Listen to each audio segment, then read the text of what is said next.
দর্শক, রাত পোহালে সকাল 7:30টায় শেষ হচ্ছে নির্বাচনের আনুষ্ঠানিক প্রচারণায় বড় দলগুলো কি বলল, কি আশ্বাস দিল, কিংবা ইশতেহারে বা তারা কি বলল, সেটি বাস্তবায়নের উপায় কি এবং সব মিলে নির্বাচন কেমন হতে যাচ্ছে সেসব নিয়ে কথা বলবো আমরা। আপনাকে আমন্ত্রণ 24 ঘন্টায় প্রেজেন্টেড বাকির সানশাইন। সঙ্গে আছে মাহফুজ মিশা, আমার সঙ্গে স্টুডিওতে আছেন সিনিয়র সাংবাদিক জনাব মাসুদ কামাল। আপনাকে স্বাগত মাসুদ কামাল। এবং আছেন জনাব গালিব ইবনে আনোয়ারুল আজিম, তিনি অর্থনীতি বিশ্লেষক ও গবেষক, কানাডায় থাকেন মূলত। গালিব, আপনাকেও স্বাগত। এছাড়া আমাদের সঙ্গে যুক্তরাষ্ট্র থেকে যুক্ত হচ্ছেন যুক্তরাষ্ট্র জামাত ইসলামের মুখপাত্র ডক্টর নকিবুর রহমান। ডক্টর নকিব, আপনাকেও স্বাগত আমাদের আয়োজনে। আমরা একটু মাসুদ কামাল, আপনাকে যে আলোচনাটা শুরু করতে চাই, প্রচারণা নিয়ে এক ধরনের ভয় ছিল, খানিকটা বোধহয় আতঙ্কও ছিল, বা কেউ কেউ বলছিল, কিন্তু শেষ পর্যন্ত প্রচারণা কেমন হলো বলে আপনার মূল্যায়ন? না, আমার কাছে ভালোই তো লাগছে। আমার কখনোই আতঙ্ক ছিল না। আমি সবসময় বলেছি যে এবার নির্বাচন পর্যন্ত কোনো ধরনের ঝামেলা হবে না, কারণ ঝামেলা হওয়ার কোনো কারণ তো নাই। কারণ এখানে এটা এমন একটা নির্বাচন হচ্ছে এবার যে দেখেন প্রতিবারই কী হয়, যারা নির্বাচন অংশ নেয় তারা সরকারের বিরুদ্ধে নানা রকম অভিযোগ করে এবং সরকার সেগুলোকে ম্যানেজ করার চেষ্টা করে। এবার এমন একটা নির্বাচন হচ্ছে যে এবার কোনো রাজনৈতিক দল সরকারের ব্যাপারে কোনো অভিযোগ করছে না, কিন্তু অভিযোগ করার মতো অনেক কিছু আছে, কিন্তু তারা করছে না। তারা সরকারকে এক ধরনের ছাড় দিচ্ছে। তো যে কারণে এই একটা ব্যাপার। আর প্রতিদ্বন্দ্বী রাজনৈতিক দলগুলো প্রতিপক্ষকে নানাভাবে কথাবার্তা বলছে, তাদের কথা খণ্ডন করছে, এটা তো আমি এনজয় করি। কারণ অনেকে তো মনে করেন যদি ভাবে যে আমি যে কথাটা বলবো এটা আরেকটা আমার প্রতিপক্ষ দল তারা এটাকে খণ্ডন করবে অথবা বলবে এটা অসারতা কেন, তারা যদি প্রমাণ করে, এটা তো যারা নাকি ভোটার তাদের জন্য ভালো। কারণ তারা হয়তো নিজেরা অতটা বুঝতো না, তাদেরকে বুঝিয়ে দেওয়া হলো। পরস্পরের বিরুদ্ধে বললে এক ধরনের যাচাই হয়ে যায়। তো আমি মোটামুটি এই যে রাজনৈতিক যে আপনার যে মানে পক্ষ বিপক্ষে বক্তব্য, এটাকে আমি হেলদি মনে করি। কিন্তু এই যে সরকারের বিশেষ করে স্বরাষ্ট্র মন্ত্রণালয়ের সমালোচনা, তারপরে কদিন আগে ইনকলাব মঞ্চের আন্দোলনের চেষ্টা, স্বাস্থ্য খাত নিয়ে সমালোচনা, রাজনৈতিক দলগুলো নির্বাচন কমিশনের বিরুদ্ধে তো হরহামেশাই বলছে, সেগুলো কি কোনোভাবে সরকারের সমালোচনা না? সরকারের সমালোচনা কোনো পলিটিক্যাল পার্টি করে না আমাদের। আপনি দেখেন সরকারের সমালোচনা পলিটিক্যাল পার্টিগুলো করে না, জামাত করে না, বিএনপিও করে না। তারা নির্বাচন কমিশনের সমালোচনা করে, সরকারের করে না। অথচ সরকারের সমালোচনা করার মতো অনেক কিছু ছিল, করে না। কারণ তারা সরকারকে করে না এই কারণে যে তাদের মধ্যে একটা আতঙ্ক কাজ করে।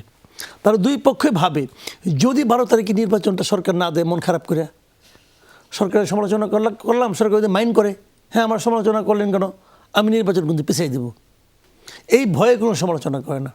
বুঝেন না আপনি যে বিএনপির একজন লিডারকে মারা হলো, হত্যা করা হলো ওই তেস্তির বাজার ওখানে।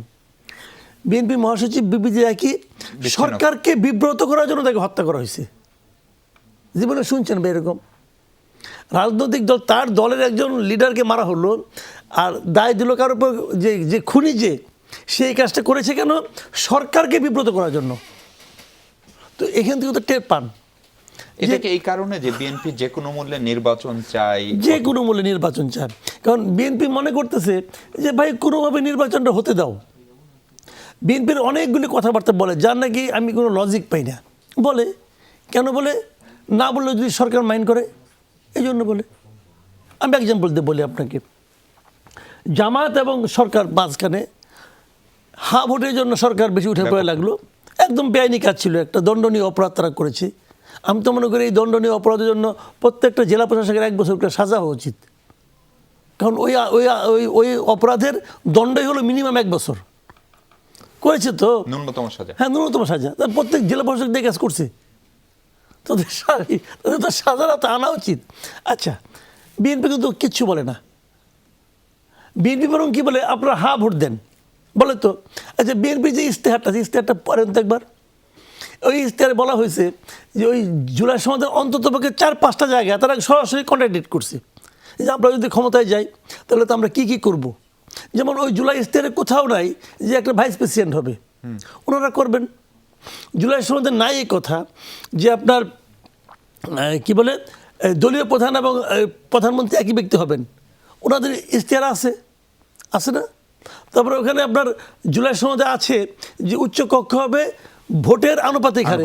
ওনারা বলতেছেন যে উচ্চ কক্ষ হবে সিটের আনুপাতিক হারে। তো এগুলো তো জুলাই সঙ্গে মানে সরাসরি সংঘাতমূলক অবস্থানে আছে না। তো তারা এটা ইশতেহারে বলে এটা করবো, আবার পাবলিক আপনারা ভোট দেন, হ্যাঁ ভোট। কোনটা সত্য আসলে? ঘটনা হলো যে হ্যাঁ ভোট আর না ভোট বুঝি না রে ভাই, ইলেকশনটা হোক, ইলেকশনটা হোক। জি, তারপরে আমরা বুঝবো আপনারা কি করবো। আমি একটু যুক্তরাষ্ট্রে যেতে চাই। ডক্টর নকিব, আপনি নিশ্চয়ই মাসুদ কামালকে শুনছিলেন। এই প্রচারণা যতটুকু হলো, জামাত যতটুকু প্রচারণা করলো, সেখানে অনেকগুলো বিষয় এসছে। তার ভিতরে নারী একটা বড় বিষয়, কর্মসংস্থান একটা বড় বিষয়। আজকে জাতির উদ্দেশ্যে ভাষণও দিয়েছেন জামাতের আমির। ফলে প্রচারণা থেকে জামাত আসলে মূল মেসেজটা কি দিতে চাইলো? ধন্যবাদ মিশু ভাই, এবং আমি আমার সহ আলোচক বৃন্দ জনাব মাসুদ কামাল ভাই, আপনাকে আমি অনেক রেসপেক্ট করি। আপনার সাথে আজকে আমার মনে হচ্ছে প্রথম শো। গালিব ভাই, আপনাদেরকে শুভেচ্ছা জানিয়ে শুরু করছি। প্রথমেই বলে নিতে চাই যে আমরা স্পেশালি বাংলাদেশে যাদের বয়স 2008 সালে সত্যিকার অর্থে তারা ভোট দিতে পেরেছিল, যাদের বয়স 18 হয়নি, অল্প কিছুদিনের জন্য তারা ওই ভোটের টার্মটা মিস করেছে, সেই যুবকদের আজকে, যুবক যুবতীদের আজকে বয়স 36। আপনি চিন্তা করেন যে বাংলাদেশে 36 এবং তার নিচে যাদের বয়স, তারা কোনোদিন তাদের এই গণতান্ত্রিক অধিকার চর্চা করতে পারেনি। সুতরাং একটা উৎসব মুখর, একটা উৎসাহ উদ্দীপনা এই প্রজন্মের ভোটার, যারা অলমোস্ট 4 কোটির মতো একটা বিরাট জনগোষ্ঠী, তারা মুখিয়ে আছে। এবং এই নির্বাচনের জয় পরাজয় নির্ভর করবে এই জনগোষ্ঠীর ভোটে, এদের ভোটে। এজন্য জামাত ইসলামীর সমস্ত কর্মসূচি ওয়াজ টার্গেটেড অ্যাট দিস গ্রুপ, এবং তাদের জন্য আমরা বিভিন্ন রকম প্রচারণা করেছি, তাদের সাথে কানেক্ট করার চেষ্টা করেছি, তাদের ল্যাঙ্গুয়েজ আমরা বোঝার চেষ্টা করেছি, তাদের ল্যাঙ্গুয়েজে আমরা কমিউনিকেট করার চেষ্টা করেছি। এবং আমাদের মূল যেই মেসেজটি, যে আমরা স্ট্যাটাস কোকে ভেঙে দিতে হবে, আমাদের একটা দুর্নীতিমুক্ত বাংলাদেশ আমাদেরকে উপহার দিতে হবে। এই কথাটা বলা সহজ, কিন্তু বাংলাদেশের ইতিহাসে আমার মরহুম আব্বা সহ আলী হাসান মোহাম্মদ মুজাহিদ 2001 থেকে 6 পর্যন্ত একটা মানে খুবই দুর্নীতিমুক্ত প্রশাসনের একটা দুর্নীতির মধ্যে নিমজ্জিত একটা প্রশাসনের মধ্যে তারা they were the bright spot in that administration.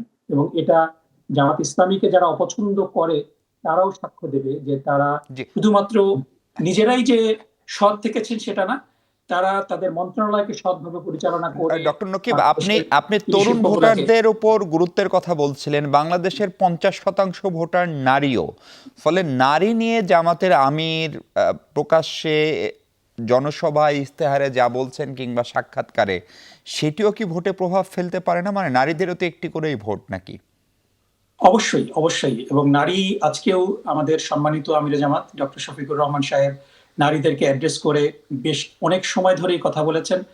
এবং মানে এই জায়গাটাই খুব সিগনিফিকেন্ট যে বাংলাদেশে বিএনপি একটা 5ই আগস্ট পরবর্তী সময়ে খুব স্বাচ্ছন্দ্য অবস্থায় ছিল। আমি বিএনপির অনেক বড় বড় নেতৃবৃন্দ, যারা বিএনপির বুদ্ধিজীবী, তাদের সাথে কথা বলি, এবং তারা মোটামুটি একটা খুব সুবিধার জায়গায় নিজেরা আছে বলে মনে করতো যে বাংলাদেশের 50 থেকে 52% মতো মহিলা ভোটার, তাদের মধ্যে একটা ধারণা ছিল যে এই মহিলা ভোটাররা কোনোদিনও জামাতের মতো একটা রক্ষণশীল দলকে ভোট দেবে না। কিন্তু আমরা দেখেছি যে যদি আমরা 5টা ছাত্র সংসদ নির্বাচন দেখি, এবং ডাকসুতেও আমরা একই কথা শুনেছি যে ডাকসু হলো বাংলাদেশের সবচেয়ে প্রোগ্রেসিভ মহিলারা এখানে পড়ে, তারা কোনোদিন শিবিরকে ভোট দেবে না। এবং জাহাঙ্গীরনগর আরো বেশি প্রোগ্রেসিভ একটা জায়গা, আমরা এই দুটা জায়গায় দেখেছি যে মহিলাদের ওভারওয়েলমিং সাপোর্ট ছাত্র শিবিরের প্রতি। অন্যান্য বিশ্ববিদ্যালয়গুলোতে আমরা দেখেছি।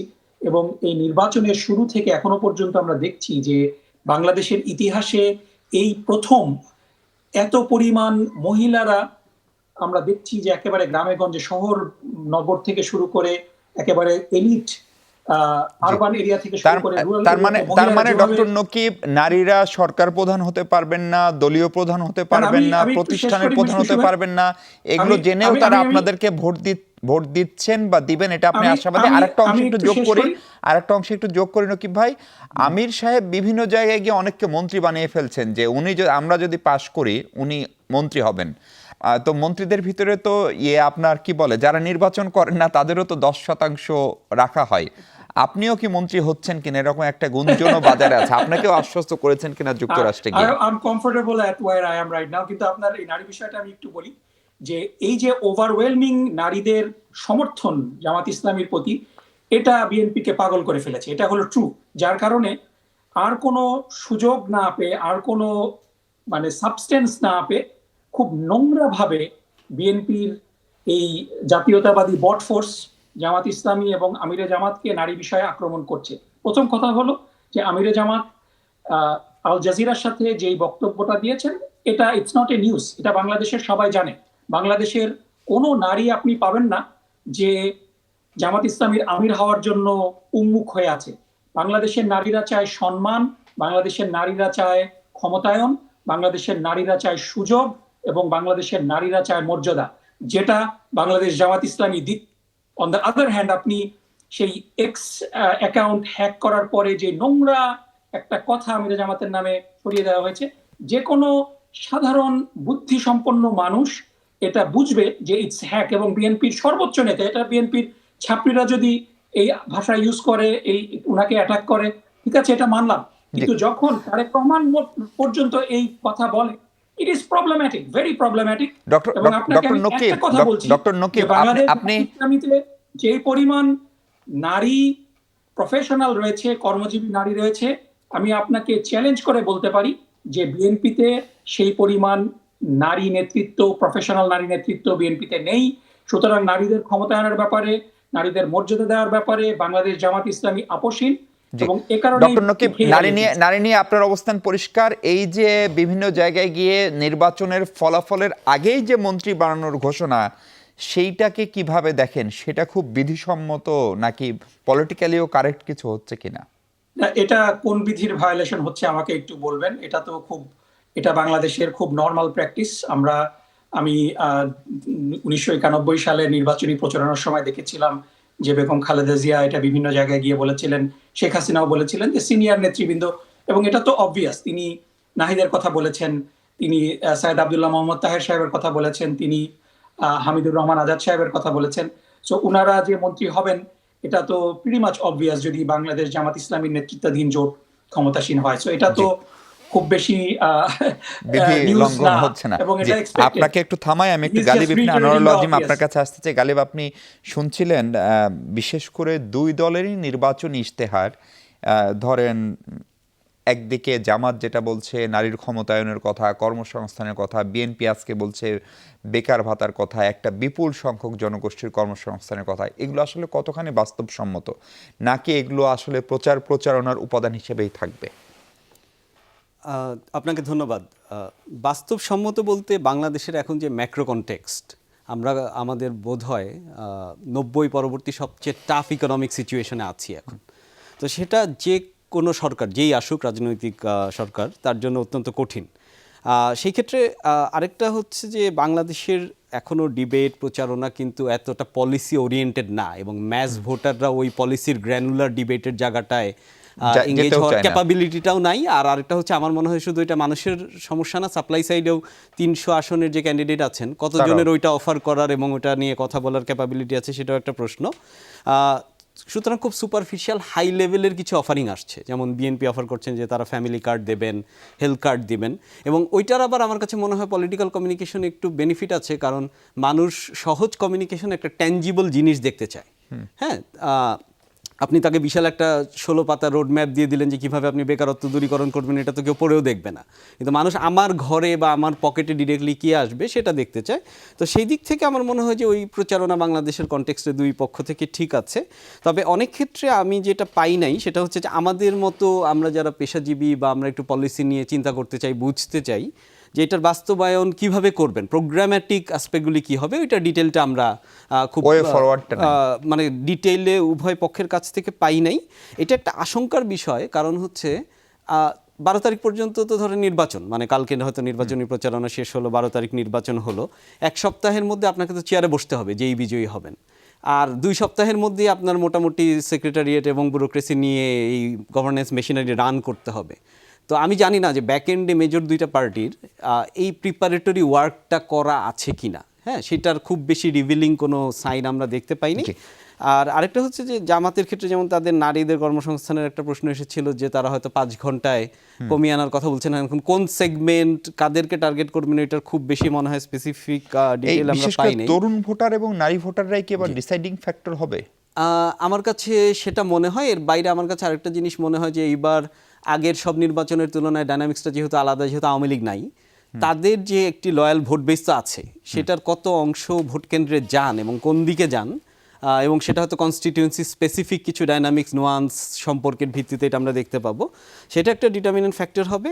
আরেকটা মেজর ফ্যাক্টর দেখার মতো বিষয় হবে সেটা হচ্ছে যে আগে ধরেন বিএনপি এবং জামাত তো একসাথে জোট ছিলেন, তো আমাদের যে রাইটিস ভোটার সেটার কত অংশ একসময় যারা হয়তো বিএনপিতে ভোট দিতেন তাদের কত অংশ এবার জামাতের দিকে সুইং করেন কিনা, সেটাও বোধহয় একটা নীতি নির্ধারক একটা প্রশ্ন হয়ে দাঁড়াবে অনেক ক্ষেত্রে। তার মানে আপনি কি মানে ভোট নিয়ে অনেকগুলো জটিল সমীকরণ এখনো দেখেন, নাকি বিভিন্ন আমি এটাকে জরিপ দেখি- যেভাবে একটি দলকে এগিয়ে দিচ্ছে আরেকটি দলকে দ্বিতীয় অবস্থানে রাখছে সেরকমটাকেই বিশ্বাস করতে চান? এখন জরিপগুলি যেগুলি এখন পর্যন্ত এসেছে অধিকাংশই হচ্ছে ন্যাশনাল লেভেলের পার্সেন্টেজ বেসড ডেটা, হ্যাঁ, কিন্তু কনস্টিটিউয়েন্সি লেভেলের ওই নুয়ান্সটা আবার ওইটা আলাদা স্যাম্পলিং, আলাদা মেথড, এটা কেউ করে নাই এবং এটা খুবই কস্টলি এবং also time consuming as well. So ওইটা যেহেতু করে নাই, সেহেতু ওই কনস্টিটিউয়েন্সি স্পেসিফিক বিষয়টা বোঝা কঠিন।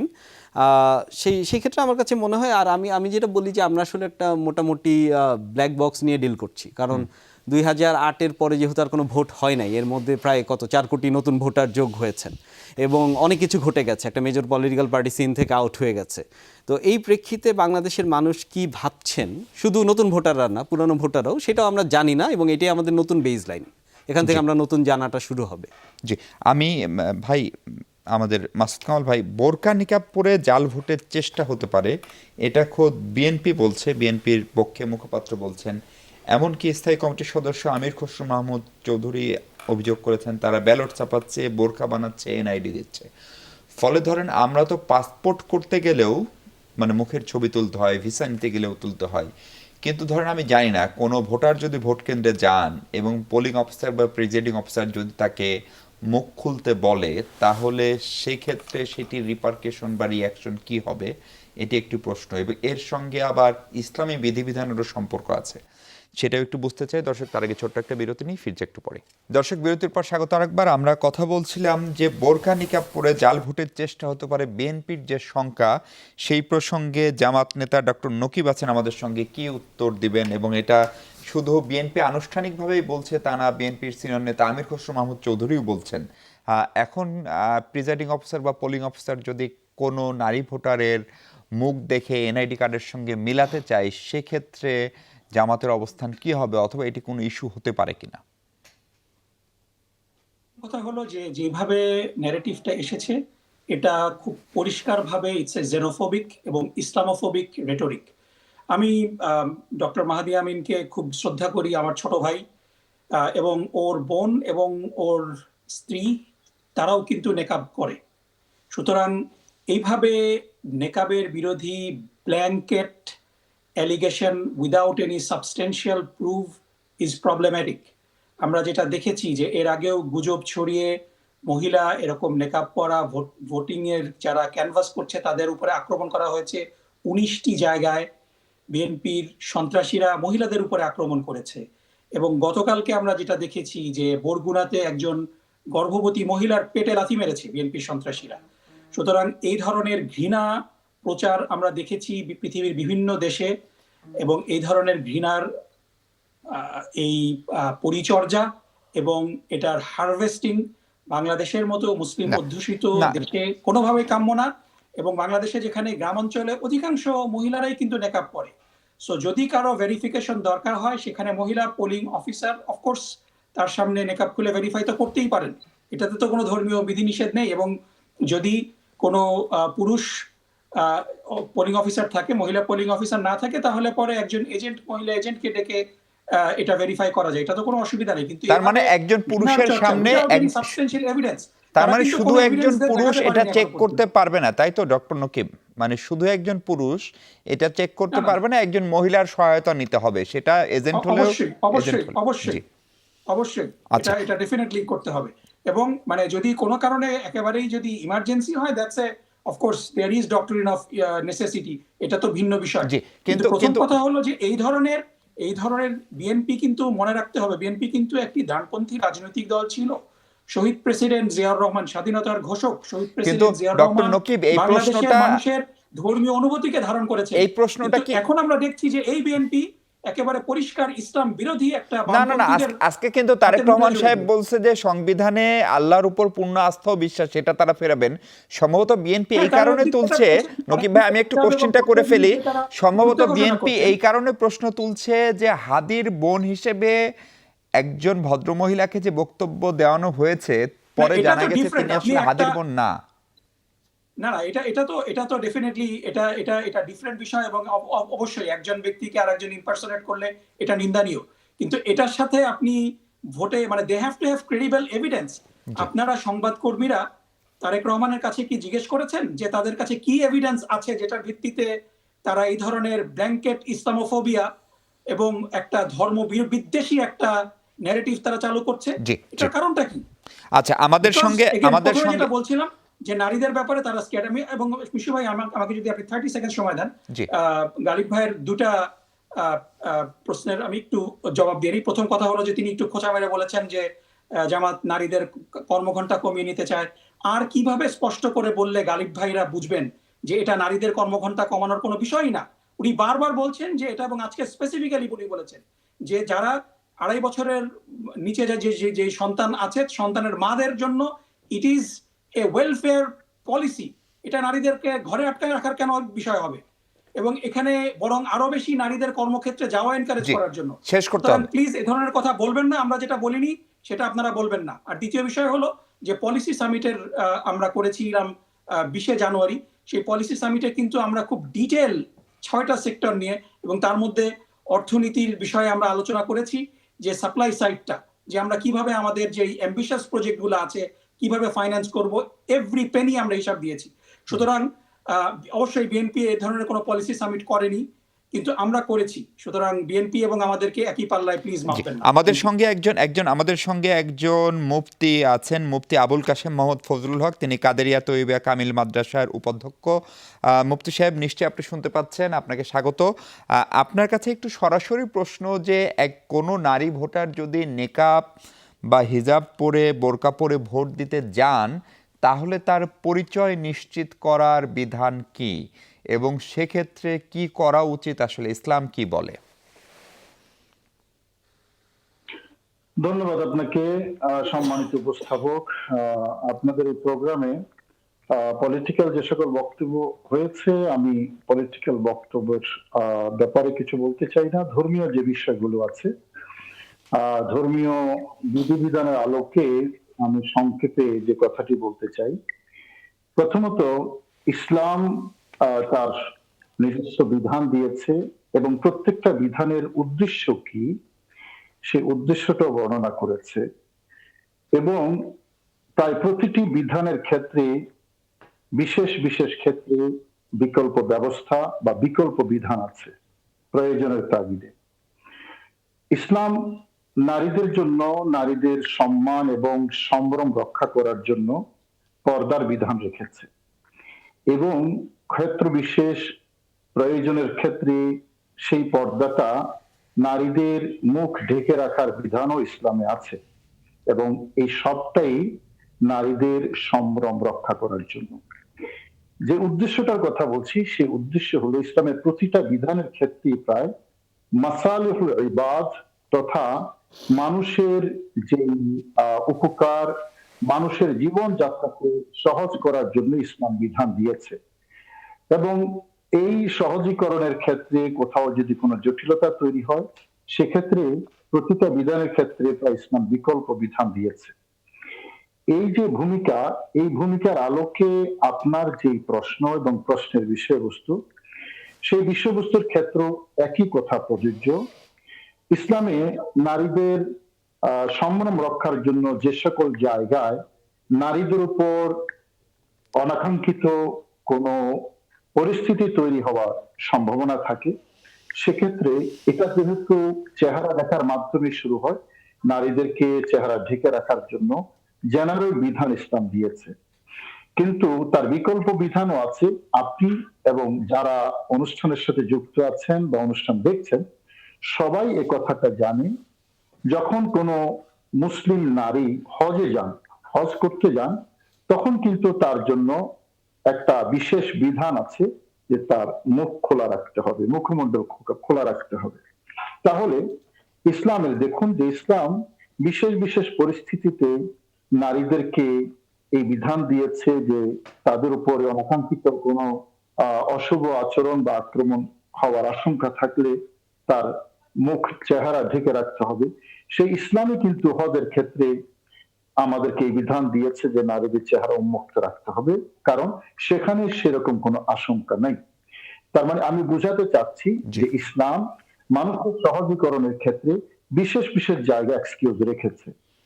আমরা ভোটের ব্যাপারে যে বিষয়টি এসছি, এখানে আসার আগে আমরা যদি, যেটা একটু আগে আলোচনা এসছে পাসপোর্টের ব্যাপারে, পাসপোর্ট করতে যখন যাই আমরা, তখন আমাদেরকে বিশেষ কারণে কেউ হজে যাবে পাসপোর্ট লাগবে, তাহলে তাকে তো ছবি তুলতে হবে। আবার বিদেশে যদি কেউ ট্রাভেল করে সেখানে ইমিগ্রেশনের মধ্যে শনাক্তকরণের জন্য সেটা প্রয়োজন হয়।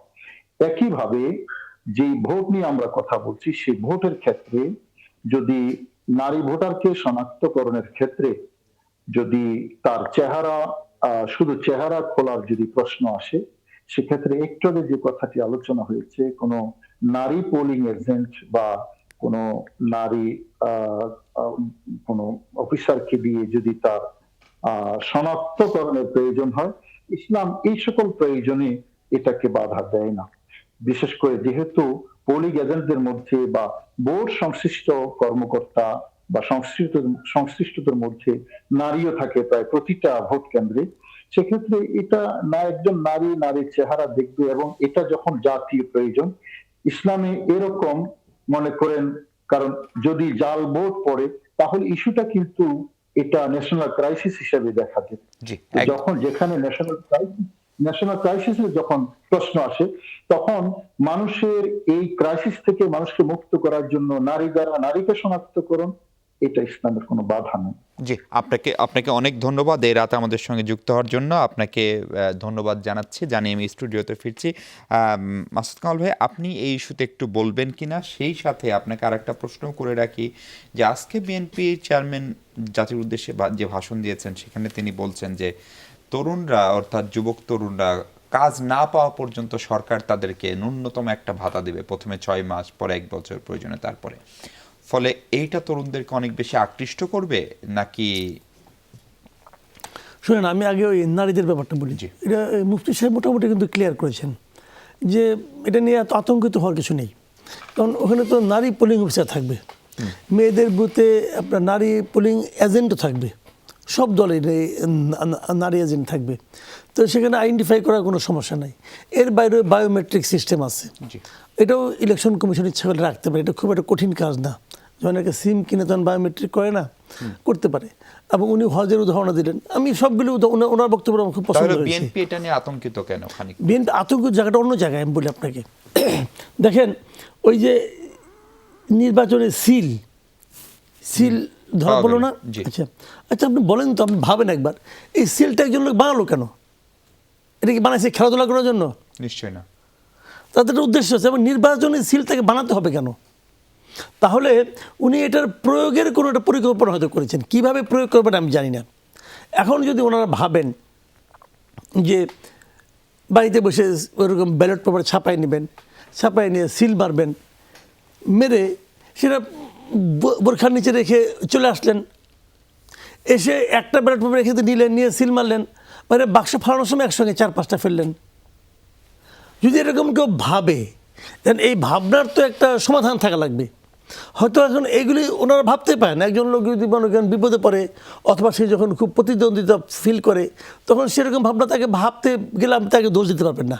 সে ভাবছে, আপনাকে এমন ব্যবস্থা করতে হবে যেন আপনি তাকে সেই ভাবনা থেকে দূরে রাখতে পারেন। বলতে পারেন যে ভাই, তোমার এই ভাবনা অপ্রয়োজনীয় ভাবনা, এটার কোনো দরকার নেই ভাবনার, আমরা এইভাবে সমাধান করব। বায়োমেট্রিক সিস্টেম থাকলেই হয়। এবং ভোটটা ব্যালটটা ফালানোর সময় সে একসঙ্গে 2-3টা ফালাচ্ছে কিনা এটা করলেই হয়। এবং তাও হয় না, সমস্যা নাই কেন আমি বলি, যখন ব্যালট পেপারটা ছিঁড়ে দেয় না, কেবল মুড়িতে সিগনেচার না, ব্যালট পেপারের মধ্যে যদি কোনো একটা সিগনেচার থাকে তাও তো হয়ে যায়। আমি জানি না ইলেকশন কমিশন নিশ্চয়ই এগুলি মানে লিক প্রুফ মানে করেই তারা কাজগুলি করবেন। আর সেক্ষেত্রে এই যে কর্মসংস্থান না হওয়া পর্যন্ত ভাতা দেওয়ার যে বিষয়টা, আমি একটা কথা বলি ভাই, এই যে আপনার আমাদের এখানে যেটা হয়, ইশতেহার যেটা হয়, বিদেশি হলে উন্নত কান্ট্রিতে হলে হয় কি, তারা ইশতেহারগুলো ইলেকশনের পরে একদম গুনে গুনে বুঝে নেওয়ার চেষ্টা করে। তো আমাদের Follow up এখানে করে। লোকজন ভুলেও যায়, কি বলছে কি না বলছে ভুলে যায়, জাস্ট ভুলে যায়। ওই যে শেখ হাসিনা বলছিল না 10 টাকা কেজি ধরে চাল দিবে, যখন উনি দেয় নাই, কেউ কি চালের পাত্র নিয়ে গিয়ে হাজির ছিল, ভাই আমাকে চালটা দেন আপনি, কেউ তো বলে নাই রে ভাই, পাবলিক ভুলে গেছে। এবং তখন যারা তারা ক্ষমতায় এসে যায় তখন ওটা গেলে তো মার খাইতে হবে, মায়ের ভয়ে কেউ যায় না। এখন সকল বেকারকে উনি একটা সেফটি নেটের মধ্যে আনবেন কিভাবে, এবং আনা আমাদের মতো দেশে সম্ভব কিনা যেখানে নাকি বেকারত্বের হার এত বেশি, সেখানে উনি কীভাবে আনবেন আমি জানি না। এখন যদি এটা চমক লাগানোর জন্য হয় হতে পারে, বাট এটা আমার কাছে খুব সহজে বাস্তবায়নযোগ্য বলে মনে হয় না। জি জি, আমি একটু গালিব বিন আনোয়ার আজিম আপনার কাছে এই কাজ না পাওয়া পর্যন্ত ভাতা সেটা, প্লাস আজকে জামাতের আমিরও জাতির উদ্দেশ্যে ভাষণ দিয়েছেন এবং তিনি বলেছেন যে তারা এমন একটা শাসন ব্যবস্থা কায়েম করবেন যে আর কাউকে রাজপথেই নামতে হবে না। এখন তার মানে কি আসলে রাজপথে নামা অথবা না নামা তো মানুষের অধিকার প্রত্যাশা প্রাপ্তির ফারাক নানান কারণে থাকে, এবং সম্ভবত যেখানেই রাষ্ট্র আছে পৃথিবীর সবখানে নাগরিক অসন্তোষ তৈরি হতেই পারে। ফলে এই কথাটা কি আসলে পলিটিক্যাল রেটরিক নাকি এটা খুব বাস্তবসম্মত? আমার কাছে মনে হয় এটা অবাস্তব। এখন পলিটিশিয়ানরা তো ইলেকশনের সময় বেহেশত বানায় দেওয়ার প্রতিশ্রুতি দেন, তো এরকম হয়তো এত সুন্দর রাষ্ট্র হয়ে যাবে যেখানে আর মানুষের কোনো অভাব অভিযোগ থাকবে না। এখন এটা বেহেশত ছাড়া আর কোথাও কোনো মডার্ন স্টেটে হয় না। আমি একটু ডক্টর নকিব যেটা বলছিলেন যে তিনি ক্লারিফাই করেছেন যে 2.5 বছরের নিচে যে সন্তান পালন করছেন এরকম মায়েদের ক্ষেত্রে 5 ঘন্টা তারা কর্মঘণ্টা কমিয়ে আনার প্রপোজ করছেন এবং বাকিটা তারা সাবসিডাইজ করবেন। আমি একটু খণ্ডন করতে চাই যে আমি মনে করি না এটা বাস্তবায়নযোগ্য পলিসি, এবং পাবলিক পলিসির কিছু আনইনটেন্ডেড কনসিকোয়েন্স থাকে। যেমন গার্মেন্টসে আপনার যদি 8 ঘন্টার শিফট থাকে, আপনি একজন নারী কর্মীকে হায়ার করেছেন 8 ঘন্টার কাজের জন্য এবং তিনি একটা স্পেশালাইজ মেশিন নিয়ে একটা স্পেসিফিক টাস্ক করছেন, 5 ঘন্টার পরে কি সে উঠে যাবে? এবং তাহলে বাকি 3 ঘন্টার জন্য আপনি কি তাহলে একজন পুরুষকে হায়ার করবেন? এবং সেটা মালিকরা কীভাবে ম্যানেজ করবেন? সুতরাং এটা যারা প্রপোজ করছেন তারা জীবনে কোনো সাপ্লাই চেইনে বা রিয়েল লাইফের ওয়ার্কে এবং রিয়েল সোশ্যাল পলিসিতে কোনো দিন প্রোগ্রামেবল থট প্রসেস নিয়ে কাজ করেছেন কিনা আমার সন্দেহ আছে। হ্যাঁ, ডক্টর নকিব থাকেন যুক্তরাষ্ট্রে, আমি থাকি কানাডায়, এবং কোথাও এরকম ধরনের কোনো সাবসিডির প্রোগ্রাম নাই। যেটা আছে সেটা হচ্ছে যে আপনি 6 মাস বা 1 বছর ম্যাটারনিটি লিভ দিবেন এবং সোশ্যাল ইন্স্যুরেন্সে তখন মায়েদেরকে ভাতা দিবেন যাতে তারা কাজের বিনিময়ে বদলে যেই ভাতাটা পায় এটা দিয়ে সংসার চালাতে পারে। এবং তার সাথে যেটা থাকতে হবে সেটা হচ্ছে যে পর্যাপ্ত পরিমাণে ডে কেয়ার ফ্যাসিলিটি থাকবে, যে 1 বছরের পরে মায়েরা যখন কাজে ফিরে যাবেন তারা বাচ্চাদেরকে দিয়ে নিশ্চিন্ত থাকবেন এবং নিশ্চিন্ত মনে কাজ শেষে বাচ্চাকে নিয়ে ঘরে ফিরে গিয়ে তারা কাজ করবেন। আর বিএনপি যেটি প্রতিশ্রুতি দিচ্ছে যে কাজ না পাওয়া পর্যন্ত ভাতা দেয়া, হ্যাঁ, এইটারও একটা আনইনটেন্ডেড কনসিকোয়েন্স হবে। সেটা হচ্ছে যে তরুণরা আর কাজ খুঁজবে না, বরং ওই সরকারি চাকরির জন্য বই নিয়ে বসে দেখা যাবে যে 3-4 বছর এরকম সরকারি ভাতার জন্য কাটিয়ে দিচ্ছে। হ্যাঁ, সো এই পলিসির মানে কনসিকোয়েন্সগুলি কিন্তু আমাদের প্রতিশ্রুতি দেওয়ার সময় চিন্তা করতে হবে। এবং আমাদের বর্তমানে যে ফিসকাল যে সিচুয়েশন, তাতে সরকারের যে রেভিনিউ আর্নিং, তাতে এই বিপুল পরিমাণে ভাতার প্রতিশ্রুতি দেওয়ার টাকা তারা কোথা থেকে দেবেন, টাকা ছাপানো ছাড়া আমি আর কোনো উপায় দেখি না। জি, আমি একটু ছোট্ট করে ডক্টর নাকিব আপনার কাছে যেতে চাই। এই যে আর রাজপথে নামতে হবে না, জামাত ইসলামের প্রধানের যে কথা, সেটা কি আসলে বাস্তবসম্মত? জি, আমি আপনার প্রশ্নের উত্তর দেওয়ার আগে আমি গালিব ভাইকে ডেফিনেটলি পলিসি নিয়ে ডিবেট হতে পারে একদম 1.5 মিনিট সময় ভাই। জি, হ্যাঁ, আপনি যেটা বলেছেন definitely it's you have a valid point, কিন্তু সাথে সাথে আপনি যুক্তরাষ্ট্র এবং কানাডাতে এরকম পলিসি নাই, কিন্তু at the same time Scandinavian কয়েকটা দেশে আছে, সুইডেনে ডেফিনেটলি 8 বছর পর্যন্ত নারীদের 25% ওয়ার্ক রিডাকশন আছে।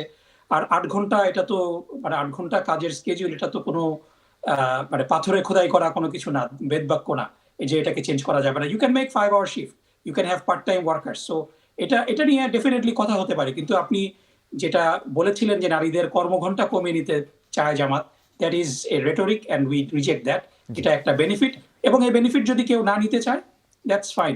আর আরেকটা ছোট করে কথা বলি যে বেকার ভাতার কথা যেটা এসেছে, আপনি যদি বিএনপির 2001 সালের ম্যানিফেস্টো পড়েন, মানে খুব সারপ্রাইজিং যে somehow BNP is stuck in 2001। মানে আপনি এই সমবায় কৃষকদের মানে ওখানে 5,000 টাকা ঋণ মৌকুফের কথা বলছেন, এটা একটু বাড়িয়ে এখন 10,000 টাকা বলছেন। এক সালে কিন্তু একই কথা বলেছিল, 1 সালেও কিন্তু বলেছিল বেকার ভাতা দিবে। ডক্টর নকিব, হাতে একদম সময় নাই, আর রাজপথে হ্যাঁ। নামতে আর হবে না finally এই আমি যেটা কথার বলবো মানে কি আপনাকে- এই যে রাজপথে জামাত ক্ষমতায় গেলে রাজপথে নামতে দেবে না, সেটাও একটু পরিষ্কার করেন। এটা ওই শফিক সাহেব বারবার যেটা বলেন যে আমরা যেটা বলিনি এটা আপনারা আমাদের মুখ দিয়ে বলাবেন না, এটা simply we have an aspiration. দেখেন, মাসুদ কামাল ভাইরা দীর্ঘ 8-9 বছর ধরে টিভি টক শোতে ছিলেন। টিভি টক শোতে 6 বছর আগে, 4 বছর আগে, ইভেন জুলাই বিপ্লবের 4-5 দিন আগেই মানে একটা ন্যারেটিভ তৈরি করা হয়েছিল যে জামাত শেষ হয়ে গিয়েছে, but we are here to stay. এবং ইনশাআল্লাহ বাংলাদেশের জনগণের ওভারওয়েলমিং সাপোর্ট আমরা পাচ্ছি। এটাও তো একটা স্বপ্ন ভাই, স্বপ্ন তো সত্যি হচ্ছে, স্বপ্ন দেখতে তো দোষ নাই। এবং with our integrity, with our hard work, will try to make sure যে আমরা আমার মানুষের একদম দাবি শেষ সময় দাওয়াগুলো আমি meet আমি এক করতে পারি। মিনিট একটু এই মাসুদ জন্যই তিনি কামালের বলেছেন কাছে যে আমরা ফিরতে যদি চাই। মানুষের দাবি দাওয়া মিট করি তাহলে তো মানুষের রাস্তায় নামতে হবে না। জি, মাসুদ কামাল ভাই, আপনি এই যে আর রাজপথে নামতে হবে না, এইটার আসলে মেসেজটা সাধারণ মানুষ কি নেবেন? না, সাধারণ এগুলো তো আসলে মেসেজগুলি দেওয়া হয়েছে সাধারণ মানুষকে খুশি করার জন্য। জামাতও যেটা দিয়েছে সেটাও সাধারণ মানুষকে খুশি করার জন্য দিয়েছে, বিএনপি যেটা বলছে সাধারণ মানুষকে খুশি করার জন্য বলছে। আসলে না, জামাত এবং বিএনপি এবং অন্যান্য পলিটিক্যাল পার্টিও তারা আসলে বুঝতে পারছে না যে কতটুকু বললে খুশি শেষ। মানে তারা আসলে থামতে জানছে না, আসলে থামতে জানতে হয় এক জায়গায়, যে আমি তো প্র্যাকটিক্যালি তো বুঝতে হবে আমি কোন পর্যন্ত পারবো। আচ্ছা, আপনি পারবেন, কী দিয়ে পারবেন ভাই? কী দিয়ে পারবেন? আপনার সম্পদটা কোথায়? আপনার দেশে তো এই সম্পদ দেশ থেকে আপনাকে করতে হবে। এই সম্পদ দিয়ে আপনি সব লোককে চাকরি দিয়ে দিবেন, সব লোকের আপনি বেকারত্ব করে দিবেন, কারো কোনো কারো মনে কোনো রকম ব্যথা থাকবে না, অপ্রাপ্তি থাকবে না, অতৃপ্তি থাকবে না, যে কারণে তারা আন্দোলনও করবে না, রাজপথে নামবে। এটা কিভাবে সম্ভব? হিউম্যান বিং না, হিউম্যান বিং তো তাকে আপনি পোলাও দিয়ে খাওয়াবেন, সে দুদিন পর বলবে পান্তা ভাত মিস করতেছি, তো আপনি কি করবেন না ভাই? জি জি, এগুলো কোনো কথা নেই, বলতেছে। ধন্যবাদ মাসুদ কামাল, ধন্যবাদ গালিব ইবনে আনোয়ারুল আজিম, ধন্যবাদ ডক্টর নকিব। আপনাদেরকে বিদায় দিচ্ছি। দর্শক, আমি একটা বিরতি যাচ্ছি, বিরতির পর ভোটে কি কি গুজব আজকে ছড়ালো সেগুলো ডিবাঙ্ক করার জন্য ফিরছি, আমাদের সঙ্গে থাকবেন নিশ্চয়ই। দর্শক, ভোটে নানা প্রকার গুজব আর ভুল তথ্য ছড়ানো হচ্ছে, সেসব নিয়ে কথা বলতে আমাদের সঙ্গে যুক্ত আছেন এখন ডিসমিস ল্যাবের রিসার্চ অফিসার তৌহিদুল ইসলাম রাসু। আজকে মূলত সামাজিক মাধ্যমে কোন বিষয়গুলো নিয়ে এ ধরনের তথ্য বেশি ছড়িয়েছে? সামাজিক মাধ্যমে আজকে যেটা আমরা দেখতে পেয়েছি যে ভুয়া ফটো কার্ডের মাধ্যমে অপতথ্য ছড়িয়েছে, যেখানে কয়েকটা এক্সাম্পলের কথা যদি বলি, যেখানে একটা দাবি ছিল এরকম যে সংখ্যালঘুদের উপর আক্রমণ হবে, এরকমের একটা দাবি ছিল। আরেকটা ছিল এরকম যে এটা কারা করবে এই দাবিটা, মানে কারা আক্রমণটা করতে পারে? জামাতের কথা বলা হয়েছিল না, এখানে এই যে দাবিটার কথা আমি বলছি যে সংখ্যালঘুদের উপর আক্রমণ করা হবে, সেটা আসলে বলা হচ্ছিল যে বিএনপি ছাত্র দলের একজন কর্মী বলছেন, সে হচ্ছে আপনার সংখ্যালঘুদের বা হিন্দুদের প্রত্যেকটা বাড়ি বাড়ি গিয়ে বলে এসছে যে যদি তারা ধানের শেষে ভোট না দেয় তাহলে তাদের উপরে আক্রমণ করা হবে এবং ঘরের ভেতরে গিয়ে আসলে মেরে ফেলে আসা হবে, এরকমের একটা দাবি। আচ্ছা, এটা কারা ছড়াইলো মূলত? ছড়ালোকে মূলত এটা বলা মুশকিল আসলে। সামাজিক মাধ্যমে প্রোফাইলের যে বিশ্লেষণগুলো সেগুলো হচ্ছে টাইম কনজিউমিং যদি আমি বলি। সো কোনো একটা জিনিসকে যদি আমি বলতে চাই কারা ছড়াচ্ছে বা কাদের পক্ষ থেকে ছড়ানো হচ্ছে, এই জিনিসটা আসলে অনেক ধরনের কন্ট্রাডিকশন তৈরি করে। জি, আরেকটা আমরা আমাদের সিনিয়র সম্পাদক মাহফুজ আনামকে নিয়ে দেখছিলাম যে জামাতকে উনি জনগণের শত্রু বলেছেন, এইটার ঘটনাটা আসলে কি? এটা হচ্ছে একটা গণমাধ্যমের যে ফটো কার্ডটা হচ্ছে নকল করে একটা বানানো, যেখানে বলা হচ্ছে যে তিনি বলেছেন জামাত হচ্ছে দেশ ও জনগণের শত্রু এবং আসলে তিনি জামাত যদি ক্ষমতায় আসলে আসে তাহলে তারা আসলে আমেরিকান এজেন্ডায় হচ্ছে বাস্তবায়ন করবে। কিন্তু পরবর্তীতে যাচাই দেখা গেছে এই দাবিটাও আসলে ভুয়া, তিনি এরকমের কোনো মন্তব্য করেননি এবং গণমাধ্যমের যে ফটো কার্ডটা ব্যবহার করা হয়েছে সেটাও একটা বানোয়াট ফটো কার্ড আর কি। এটা কি কোন একটা টেলিভিশনের ফটো কার্ডেও ছিল? জি, একটা টেলিভিশন ফটো কার্ড ছিল। আচ্ছা, আরেকটা হচ্ছে পুরনো ভিডিও দিয়ে আমরা অনেক সময় দেখি যে অনেক দাবি ছড়ানো, ভুয়া দাবি ছড়ানো হয়, যে ভিডিওটা হয়তো এই সময়েরই না। এ ধরনের কোনো কিছু আজকে আপনাদের চোখে পড়েছে? পুরনো ভিডিও দিয়ে নতুন দাবিতে প্রচার বা ভিন্ন আঙ্গিকে প্রচারের বিষয় অনেকগুলো ছিল। একটা ছিল যে হচ্ছে ইলেকশন কমিশনের ভবনে হচ্ছে আজকে আগুন দেয়া হয়েছে বা আগুনের সূত্রপাত হয়েছে, কিন্তু আমরা যাচাই দেখতে পেয়েছি এটা আসলে 2019 সালের ঘটনা, মানে 6 বছর আগের একটা ঘটনা। এছাড়া ধরেন যে আমি যদি বলি এখন যাদের রাজনৈতিক কার্যক্রম বন্ধ আছে, আওয়ামী লীগ, বলা হচ্ছে যে তারা আসলে বিক্ষোভ সমাবেশ করছেন যাতে নির্বাচন বাতিল হয় এবং যেটা আসলে হচ্ছে 3 বছর আগের বিএনপিরই একটা আপনার মিছিলের ছবি। আরেকটা দাবি আমরা এরকম দেখতে পাই যেটাতে হচ্ছে বলা হচ্ছে যে আপনার আওয়ামী লীগ বা বাকি যে দলগুলো আছে তারা হচ্ছে আসলে নির্বাচনের বিরুদ্ধে আসলে মিছিল করছে। এটাও আসলে বিএনপির হচ্ছে যে মনোনয়ন দেয়া হয়েছিল কোনো একটা আসনে, যেটাতে হচ্ছে তারা আন্দোলন করেছিল, সেটাকে আবার পুনরায় ভিন্ন প্রেক্ষাপটে ব্যবহার করে বলা হচ্ছে সেটা আসলে নির্বাচন পিছিয়ে দেওয়ার বা নির্বাচনকে বিরুদ্ধে একটা মিছিলের একটা ঘটনা বা ভিডিও। প্রার্থীদের নিয়ে সরাসরি কোনো ভুয়া দাবি আজকে এই শেষ প্রচারণার দিনে ছিল কিনা? জি, শেষ দিনের প্রচারণার ক্ষেত্রে আমরা লাস্ট 2-3 দিন ধরে আসলে সিচুয়েশন রুমে আর কি আমরা দেখতে পাচ্ছিলাম যে আসলে বিভিন্ন প্রার্থীরাই হচ্ছে নির্বাচন থেকে সরে দাঁড়িয়েছেন বা প্রত্যাহার করে নিয়েছেন প্রার্থিতা, এরকমের ভুয়া দাবি। আজকে এরকমের আমরা একটা দেখতে পেয়েছি ব্রাহ্মণবাড়িয়া 2 আসনের ক্ষেত্রে। সেখানে যেটা আমরা জানি যে স্বতন্ত্র প্রার্থী, যিনি আগে বিএনপির নেত্রী ছিলেন রুমিন ফারহানা, তাকে নিয়ে বলা হচ্ছে যে তিনি নির্বাচন থেকে সরে দাঁড়িয়েছেন, কিন্তু আদতে আমরা ফ্যাক্ট চেকিংয়ে দেখতে পাই যে তিনি আসলে নির্বাচন থেকে সরে দাঁড়াননি, সরে দাঁড়িয়েছে ওই একই আসনের জাতীয় পার্টি মনোনীত যে প্রার্থী তিনি। আচ্ছা, তার মানে একজনের ঘটনা আরেকজনের সঙ্গে জড়িত করা হচ্ছে। ফলে আমার শেষ প্রশ্ন, আপনি যদি 30 সেকেন্ডে বলেন, ভোটের দিনও কি ধরনের অপতথ্য ছড়াতে পারে, এবং কালকের দিনটা যেহেতু প্রচারণা নাই, ফলে কালকেও কি ভুয়া তথ্য ছড়াবে, সেই আশঙ্কাও থেকে যাচ্ছে? আশঙ্কা থেকেই যাচ্ছে, কারণ আজকে থেকে মানে আগামীকাল সকাল 7:30টার পর থেকে হচ্ছে আসলে ফিজিক্যাল বা মাঠের প্রচারণা বন্ধ, কিন্তু অনলাইন প্রচারণা যে বন্ধ কিভাবে করা যায় বা কারা করতে পারে এই ধরনের কিন্তু কোনো মেকানিজম এখন পর্যন্ত নেই। সো দেখা যাবে যখন আমি মাঠে যেতে পারছি না, অনলাইন প্রেজেন্স কিন্তু সবাই তখন হামলে পড়বে অনলাইনের ক্ষেত্রে, অনলাইন স্পেসটাকে ব্যবহার করতে পারবে বা চাইবে।